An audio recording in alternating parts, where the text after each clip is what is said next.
What's going on? What's going on? What's going on, everybody? Can you hear me? Mic check, mic check. Mic check, mic check. Let me know if you guys can hear me. Yeah, I think we're good. I think we're good. I'm gonna start letting some people roll in here real quick. See if some people pop up. I know it was a random live stream, but got to get it going.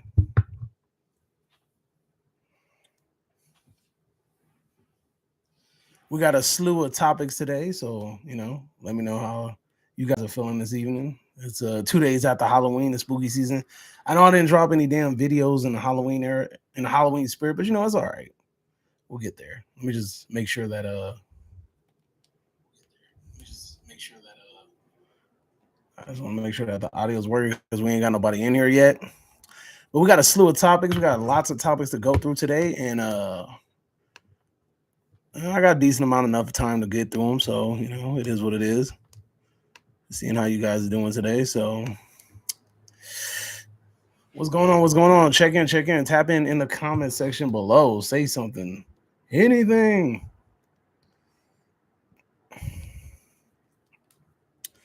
All right, so today we're gonna start off with a little bit of horror news. So today, this is Chopping Up Live, by the way. I'm David from the 80s. You know what I'm saying? Somebody was supposed to join me today, but they didn't do it. They flaked. So it is what it is, I'm gonna get into it solo dolo. If you guys missed the stream, you guys can catch it on the back end. You can hit that replay button, sorry I haven't been really dropping content, been very busy. Life has been lifing. But I was like, hey, let's get into it today. Let's see if we could hit some topics. So the first topic I want to talk about, if you guys are fans of Terrifier, I got some good news and I got some bad news. Well, it's mostly only bad news. So if you guys are not familiar, if you guys are not tapped in, then let me go ahead and fill you guys in real quick. So Terrifier, the Terrifier franchise. David Leone has made a very lucrative franchise with David Howard Thornton helming this series as Art the Clown. They've had 3 movies, very successful, brought in millions upon millions of dollars. I think they brought in over $100 million for sure. You have them having licensing with NECA figures and Trick or Treat Studios and all of these other huge companies that they've signed on to. They've got comic books, they got merchandise, they got Blu-rays, they got steel books, they got a lot of shit. Not to mention that these people go to conventions all the time, so they've made quite some money with this franchise. So Catherine Cochran, I believe her name is. If you guys don't know who Catherine Cochran is, she is the lady from part 1 that is upside down with the legs and the saw down the middle. She's a part of one of the most iconic scenes in the Terrifier franchise. She kind of kicks it off for every movie trying to outdo the next. So Catherine Cochran apparently is suing the team, the Terrifier team, Damian Leone, and I forgot the dude's name. That's like a producer. He's like the second hand in command at their Fuzz on a Lens studio. But anyway, I think his name is Phil Falcone or some shit. I believe his name is something with Falcone. But anyway, Catherine Cochran is apparently suing Damian Leone and the Terrifier franchise because she says that they did not fulfill the honors of her contract. Now, the contract stated that she would do the first film and that she would basically get like a 1% of the sales of all I think money that they bring in with the films, with that film and sequels. I think things with licensing and merchandise and things like that. Also, she says that they used her scene and her likeness without her permission. And then also she's suing for like sexual harassment, saying that they notified her at the last minute that she was going to be naked when she got sawed in half. And yeah, so she said that she wasn't really feeling that she didn't like that. I guess she felt pressured to do the scene. And then also that she said that she suffered some sort of medical issues because she was hanging upside down for so long, so she had to go to the hospital. But anyway, to the point. So Catherine is saying that the films are very lucrative. They made a lot of money, and she has only received about, I think she said about $8,000 total. Now, if these movies made like, $100,000, and 1% of that would be, you're entitled to at least $1 million. So she for sure is probably trying to sue for about more than $1 million, which most likely this film the studio has. I think it'll be real. I think it'll be easier for them to just simply just to go ahead and to settle with her. It depends on how much she's asking for. I think that if her contract states that she is entitled to 1% of each of the films, and she's entitled to a percentage of the merchandise sales, and she's entitled, and they use their likeness without her permission. Because I mean, I'm pretty sure that they have a scene like that similar at the Universal Studios Terrifier maze. So if they have that, then for sure, she's entitled to that. I know they have it on the front cover of the comic book. I know they have it on posters. I think they have it on some of the media covers. So for sure, she's entitled to some money. But I'm thinking like in the $1 million range. It really depends on how much she's trying to sue them for. But if she's only received about $8,000 and she was supposed to get 1% of the revenue shares of the entire film series, then I think that she's more than likely entitled to that. I think that's a no-brainer. Now about the sexual harassment disputes, don't know. I wasn't there, so I can't say anything about that. But at the same time, we know that is I think that it just seems a little sketchy. But I mean, it depends. Like I said, it depends on the validity of the situation. If she's being honest, and these are things that really happen, and she's going by union rules, but it's kind of weird that it seems weird that she's aware of union rules, but she did the scene anyway. So if she's if she's knowledgeable of union rules, then I think that the safest bet would have been to just refuse him. No, I'm not going to do it. At the time, Terrifier 1, nobody knew what it was going to be. Nobody knew it was going to be a cult classic. Nobody knew any of this shit. So I don't think there was some immense pressure for her to do that. Now if it was Terrifier 3 and you already saw what Terrifier 1 did, then I would say okay, there's a little pressure on you because you're probably turning down one of the biggest looks in your career, and you could be kind of blocking a blessing. But Terrifier 1 is no way that they would have known what this was going to be. So her turning that down, I don't see her feeling pressured to turn that down, pressured into doing it, But she's definitely, if they only gave her $8,000 and there's some sort of hopefully they're whoever their financial advisor is or whoever's counting their money, whoever's doing their financing, I hope they kept records. Because if she only received $8,000 and she was supposed to receive about $1 million, yeah, somebody messed up. Somebody really made a big mistake. So that's really just it about that particular topic. So she's basically, those are her claims. They're taking it to court. This might impact the next Terrifier film, depending on if they get held up in court. How quickly they settle. That's what it basically depends on. So the next thing is the Scream boycott. So recently, Scream 7, we got the trailer for Scream 7, which to my surprise, in my honest opinion, I thought it looked pretty damn good. It surprised me. It was kind of interesting, and I was kind of caught off guard. I thought it was going to be crappy. I'm not even going to lie to you. I really thought it was going to be crap. But the fact that it didn't look as bad as I thought it was going to look, it said a lot. But at the same time, if we're being honest,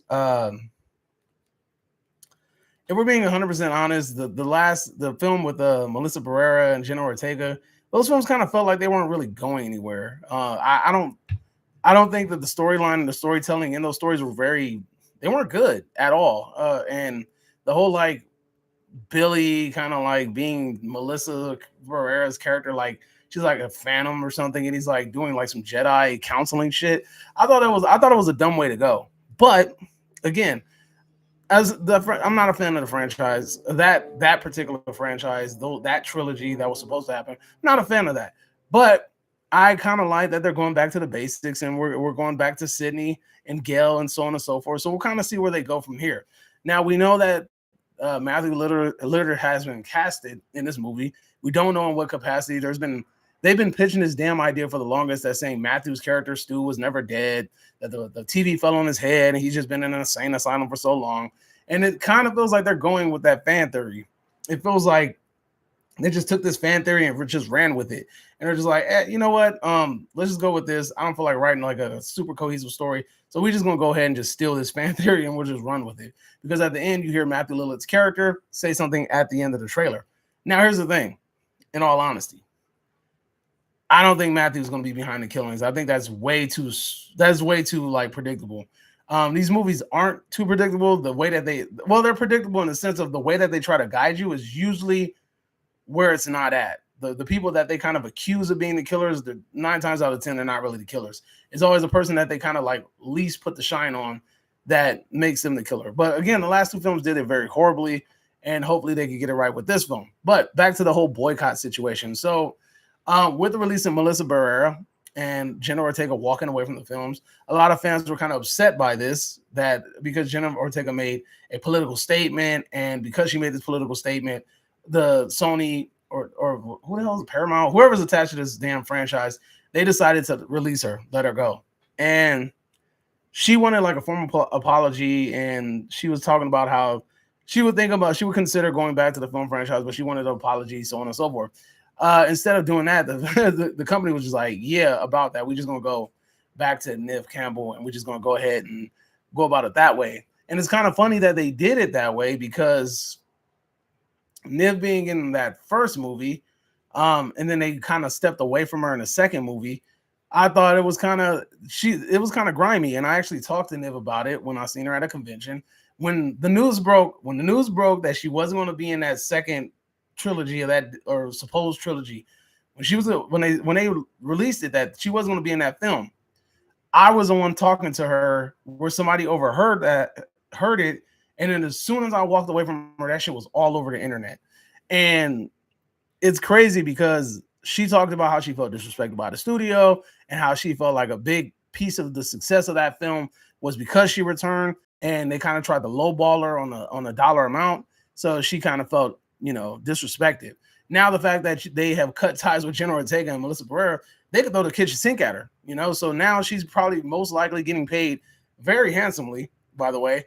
And now she has the film basically revolving around her. She doesn't have to share the spotlight with anybody else. The movie's all Nives, right? Back to the boycott situation. So the boycott situation is simple. They don't like the fact that they feel like Melissa Barrera was done dirty. They feel like she was done dirty because she was released from the contract because she made political statements. And because of this, people felt like she was done dirty. Therefore, we're not supporting this Scream film. Now, I get it. I don't think that people should be released based off of whatever they're talking about. I believe in freedom of speech. You can say whatever you want. At the end of the day, like, I don't think that should impede your job unless your job is working directly with the public, and your belief might impact the way that you interact with said public. So, like, example, like if you're like hella racist and you're working at a freaking burger stand in an area that has a high population of the people that you're racist against, I wouldn't trust you, because more likely you're probably spitting in somebody's burger or something. You get what I'm saying? This ain't that type of situation. She's just made she made a political statement. She made a stance, and I think that she's entitled to whatever opinion it is that she has, and it shouldn't basically separate her from her job. But anyway, so people are still upset. They saw the new trailer. They're like, this is garbage. This is whack. And we're still boycotting this film. Again, granted, the Scream franchise has been really mediocre since the second film. So it's not like this franchise has been anything anything amazing. It hasn't been able to touch the highlight or the silver lining of the first film. But they've been trying. They've really been trying. But anyway, to the point, people are still boycotting this film. This film. We'll see what actually comes to fruition from it. But other than that, I mean, it is what it is. I think that it was a smart choice to kind of step away from Jenna Ortega and Melissa's characters, because honestly, they were getting boring. It was getting kind of stale. There wasn't really a real direction to where they were trying to go. And I don't know. It didn't feel right. Like, it didn't feel like Scream. It just felt like it was set in the Scream universe, but it didn't feel like a real Scream film. You know what I'm saying?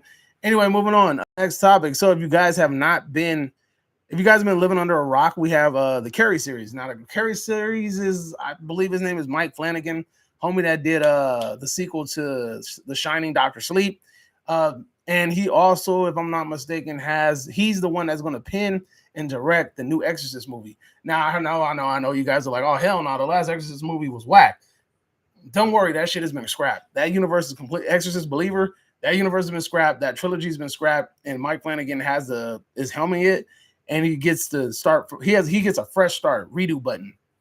So I think that what he did with Shining and Doctor Sleep, I think that automatically puts him in the category of his own. I think that he can definitely helm this movie. But anyway, so he's doing the Carrie series, and I believe Matthew Lillard is also in that series. Matthew Lillard has been getting a lot of work. Homie was in Five Nights at Freddy's. He came back and Scream. Now he's in Carrie. Dude has been getting a lot of work, and he's like and if you guys have ever had the opportunity to meet Matthew Lillard, he's one of the nicest damn people ever, and he loves his damn fans. Like, he's really huggy, and he's real nice, and he'll sit down and talk to you for a minute. Matthew was real cool people. Like, he's literally like a genuinely like down-to-earth nice person. So if you ever get a chance to meet Matthew, I would definitely recommend it. But them lines gonna be long as shit. I'm just warning you now. But anyway, the series finally wrapped up. I believe it's an Amazon series. So we will kind of see where it goes from here. Now I'm kind of skeptical because it's Amazon, and I'm also skeptical because it's a series. But you kind of get more wiggle room. You know what I'm saying? Like, to kind of really like tell a cohesive story, and you could kind of build up to it. It's Amazon. I'm kind of iffy because I remember what they did, what I Know What You Did last summer, and that shit was garbage. And we will see what happens with it. But the thing about it is Mike Flanagan is tied to it. You got some pretty big names tied to it. So my hopes are up. I really think that there's a chance that this might be pretty damn decent. But they finished wrapping it up on the editing, and we should probably see it sometime next year. Next year is going to be good for horror, everybody. There's another movie called Psycho Killer that's coming out next year. That shit looks good. By homie that did Seven. So we'll see. There's a lot of good shit coming out next year as well too. And this was a good year for horror, by the way. This was a real good year for horror. Most of the best movies this year were horror. So, and I stick by that wholeheartedly. But anyway, so that's just it about that. It's not much about it. They wrapped the filming up, so we know what's gonna happen. Now it was at Fan Expo. This happened like a couple of days ago. John Carpenter was on the panel at Fan Expo, and they were asking him some questions. Now John Carpenter, I don't know. I just met John Carpenter this year too. He was real cool. He was cool with me. I asked him how he was doing. He said he was doing cool, and everything went smooth. He signed my Funko Pop, and he was real nice and shit. Dude threw up the rock sign. John Carpenter's cool, but he can also be grumpy as shit. Like, if you guys watched his star ceremony, he looked grumpy as hell. And also during this Fan Expo, like this panel discussion, he was grumpy as shit too. They asked him about The Substance, which was, to me, The Substance last year was a fucking great movie. Like, I thought The Substance was really good. They asked him about the movie, and he said he hated it. He was like, I fucking hated it. And I'm like, damn, like, you hated it? What's going on, Justin? He said he hated The Substance, and I'm like, how the hell did you hate that damn movie? Because that movie feels like a homage of like movies that he's done. You know what I'm saying? Like, how the hell do you hate that damn movie? Justin, if you haven't done so already, hit the damn like button. But anyway, yeah, so they were asking like, oh, like, what didn't you like about the movie? He thought they said they asked what didn't you like about the movie? And he thought they said, what did you like? And he said, absolutely nothing. And I was like, damn. He said he didn't like anything about that film, like, at all. And I find that kind of hard to believe, because The Substance is a really good movie. It's kind of long drawn, but The Substance was a really good movie. I think it has a lot of social commentary and shit like that. And it talks about how people, the things that people will do in order to kind of like escape the reality of aging, and I thought The Substance was a great movie, but apparently John Carpenter thought that shit sucked.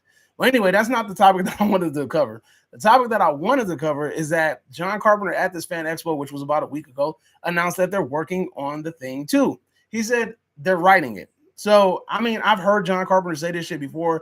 There's been plenty of conversations about The Thing and The Thing 2, and he's alluded to it, but he says that they're in the process of writing it. So hopefully, fingers crossed, that there really is a process to The Thing going on right now. I really hope that The Thing is getting a sequel, because they were trying to kind of like they were trying to ask him like, hey man, like, what's the deal? Like, so who was the thing at the end of the movie? And I think that the reason why he didn't want to say it was because he might be really going forward with the sequel for The Thing. So hopefully we get to see the Thing sequel. I think it'll be fun, especially if it's scored by him as well too. John Carpenter doesn't do much directing, but he still does score some shit. I think the last thing I heard him score was a Firestarter, and that score was really good, despite the movie sucking balls. But yeah, there's that. But anyway, yeah. So John Carpenter had this fantastic fan fest or fan expo or whatever it's called. He said that the Thing 2 is on the way, that they're writing it right now. So let's actually see how you guys feeling about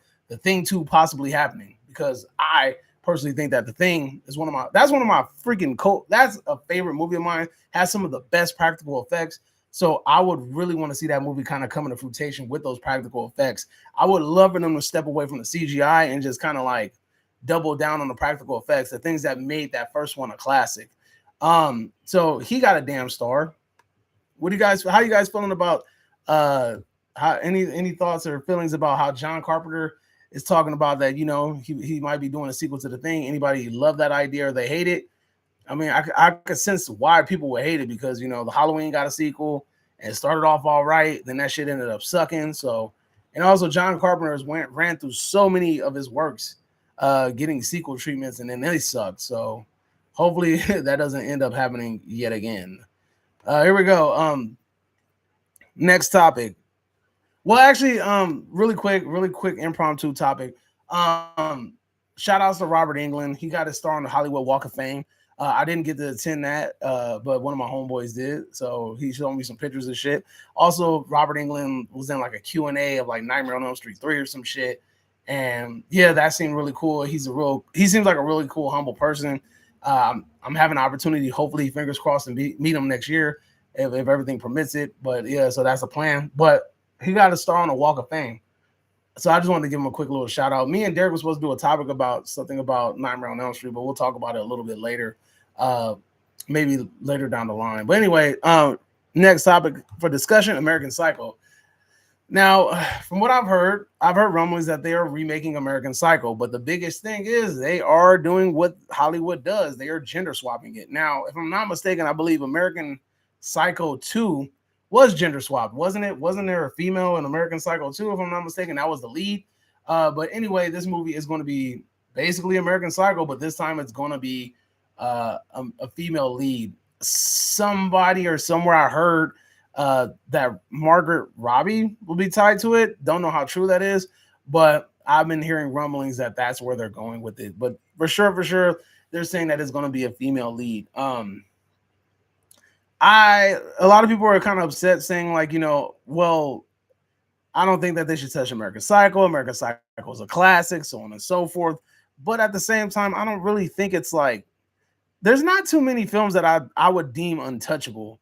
And American Psycho for sure isn't untouchable. It's definitely a movie that can be touched and can be remade in the right hands.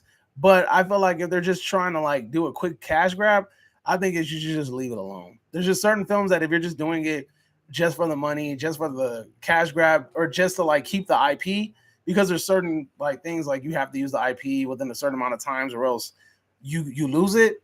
And I think that if this is just like them trying to keep the IP, I don't think they should do it then. I think they should just go ahead and let it go. Let a studio that actually wants the shit take it, because you got people just trying to get a cash grab off of the freaking IP is stupid. But again, I would have to see the trailer first. I would need to see the script. I would need to see whoever's leading it. But again, it's kind of weird that they're just like they're running with the gender swap thing. So we shall see how that goes. Next item of business, I Am Legend 2. So apparently it's true. Will Smith and Michael B. Jordan are teaming up for I Am Legend 2. Now, I Am Legend 2 has been in the making for quite some time now. And I was a big proponent of like one of those things where like if you didn't do the sequel within a certain amount of time, it was like a lost cause. Like, what's the point of doing it? But I will say that with the release of what's that damn fucking Jet movie? The Jet movie with Tom Cruise in it. What's the name of it? Whatever. Top Gun. With the release of Top Gun, that sequel coming out years down the line, and that being really, really good, I'm kind of open to it. I'm down for it. So hopefully, I Am Legend 2 can kind of pick up where the last one left off at, and it won't feel so fake or like bad or like such a cash grab.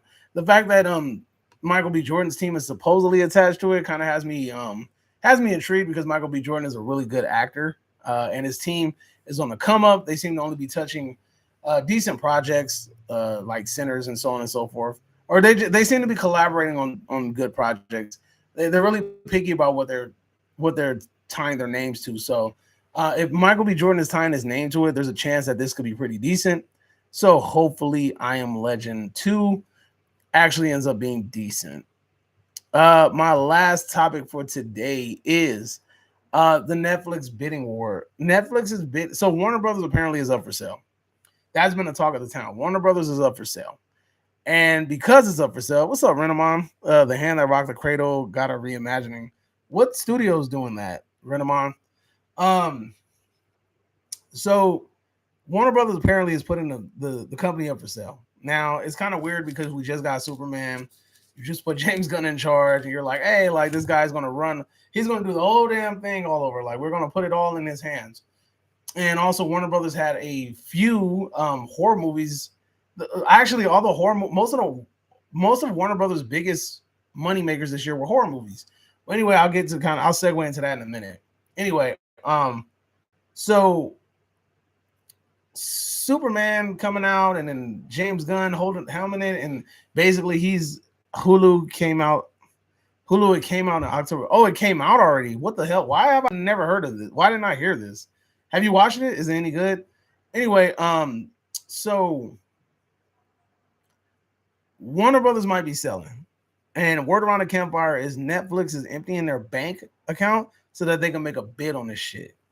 Now, the thing about it is that Netflix buying Warner Brothers is like, I don't know. To me, it's not a good thing or a bad thing, I guess. Like, you can't do worse. What it would do is like Netflix would probably absorb all of the IPs into the streaming service, which isn't necessarily a bad thing. But then it makes you wonder, like, what happens to that partnership with HBO Max? Like, is that up? I wonder if that partnership is up, and what happens to that. But anyway, Netflix is apparently emptying the bank account so that they can make a run at Warner Brothers, which honestly isn't a bad idea. But the thing is, you got to have the right people in place to do that. Because what's the point of taking over a studio and it's already in one trajectory and you kind of throw that trajectory off. So the thing that everybody's really iffy about is that if Netflix buys Warner Brothers, what happens to the James Gunn universe? What happens to James Gunn? Is he fired? Does he step down? Does he continue with this universe? Are they going to impact that universe? That's the questions that are on the table right now. Also, people are kind of skeptical because Netflix has a really close bond with Senator Snyder, and a lot of people feel like if Netflix buys Warner Brothers, then that is a sign that there's a possibility that Zack Snyder can return to helm said superhero movies, which I think the likelihood of that happening is real low, especially since Zack Snyder had that Star Wars fake movie. I forgot the name of it, and that bomb. And Netflix gave Zack a lot of leeway, and a lot of his content on their platform kind of bombed. So I don't really see that being an option right now. I don't see the likelihood of that happening. It's like a Lifetime horror movie. That is a terrible. That tells me everything I want to know. So basically, it sucks. Thanks, Renamon. So I'm definitely passing on that. But anyway, yeah. So people think that there's a possibility that Zack Snyder might be able to come back. This is a chance.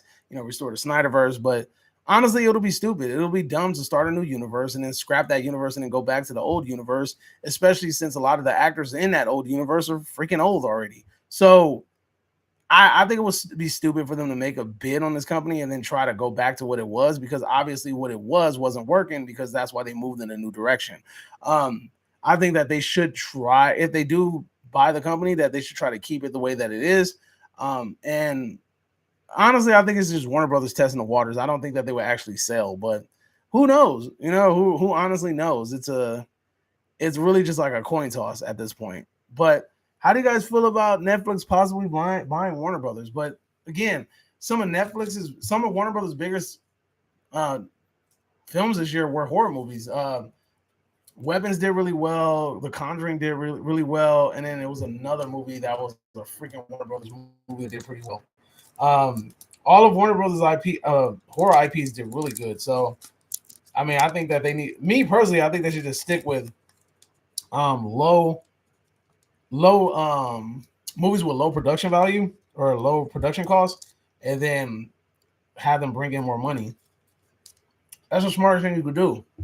But who knows? Any questions about any of the topics that I touched already? So the topics were Terrifier lawsuit. We got Scream 7 boycott. We got Carrie season wrapping it up. We got the Thing 2 coming according to Mr. Carpenter. We got the American Psycho remake, I Am Legend 2 update, and also Netflix Bidding War. Any questions? How y'all fun today? Say something. Talk to me.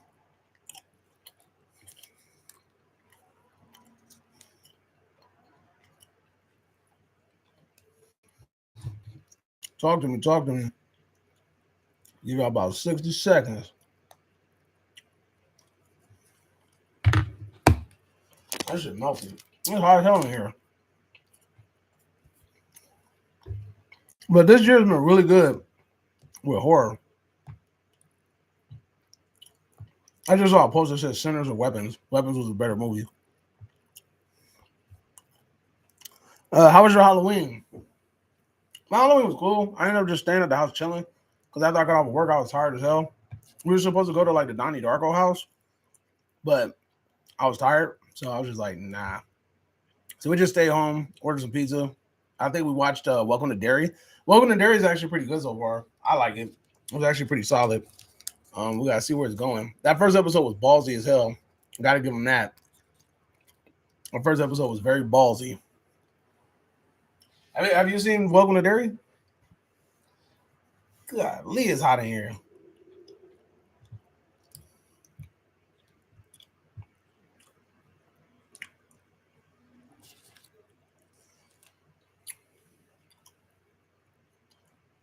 Let me know in the comments below.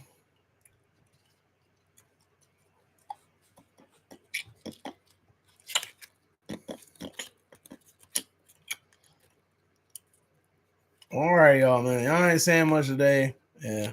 I know this was like an impromptu, like random ass live stream. I wanted to put the notification earlier, but I was supposed to do this live stream with somebody else, and they flaked on me. So I do not have HBO Max, so no. Oh, that sucks, bro. I mean, you need to find you a little, you know, a little, you know what I'm saying? Because that's what I do. I ain't paying for all these subscriptions and all that shit. It's too much money, bro. You end up broke as hell if you did that. If you end up paying for all these damn subscriptions, man, you're gonna be poor. Like poor as hell. Like you might as well just go ahead and buy cable if you're gonna do all that. That's what I noticed. I was like, we did all of this stuff to move away from cable. Just to basically be like back in cable. Like we got all these stupid ass subscriptions, and then all these subscription services have their own like movies and shit. It's just we back at cable, bro. We just basically at cable. It's so stupid. But yeah, I don't know. Welcome to Derry is cool though. I like it so far. But like I said, find you a way to piracy. Find that way. That's what I would do. But anyway, thank you guys for coming to chill with me. Thank you for doing this live stream with me. It was a little quickie, you know what I mean? A little 30-minute live stream. Hope to see you guys next time. I'll try to do one at least one a week, depending on if the topics are good enough. If the topics are good, I'll do it. If not, it's whatever. But thank you guys for chiming in. Don't forget to hit the like button on the way out, and I am out of here. Adios.